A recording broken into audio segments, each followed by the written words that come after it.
గురుగారు చాలా మంది చెప్తున్నారండి, అదృష్ట రత్నం ధరించిన తర్వాత వాళ్ళ జీవితమే మారిపోయిందని, సుఖ సంతోషాలు, విజయానికి బంగారం ప్రవాహిస్తుంది అని చెప్పేసి అంటూ ఉన్నారు. కోట్ల ఆస్తి కూడా వాళ్ళు సంపాదించుకుంటున్నారని చెప్పేసి అంటున్నారు.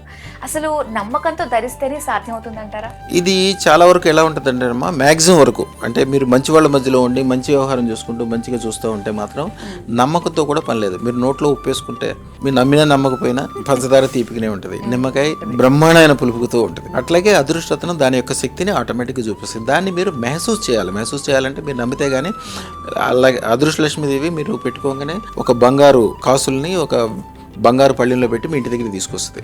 తీసుకొచ్చినప్పుడు మీరు దాన్ని మీరు నమ్మితేనే తలుపు ఓపెన్ చేసి అమ్మవారిని లోపలికి పిలిచి తీసుకోగలుగుతారు. లేకపోతే మీరు ఆహ్వానం చేయకపోతే ఆవిడ రాలేదు. వాళ్ళు మర్యాద కల దేవతలు మీరు పిలిస్తేనే లోపలికి వస్తారు, లేకపోతే రారు. అదే చెడు దేవతలు ఉంటారు, నిత్య కుర్చీలు అంటారు. నిత్య కుర్చీలు చేతబడికి సంబంధించినవి, ఈ దెయ్యాలు భూతాలు ఇవన్నీ కూడా మీరు పిలవక్కర్లా. మీరు పిలవద్దన్న కొద్దీ కూడా లోపలికి దూసుకొస్తాయి. ఆ నమ్మకం అనేది ఆ వరకు ఉండాలి. మిగిలిందంతా ఆటోమేటిక్గా అదే చేసుకుంటుంది.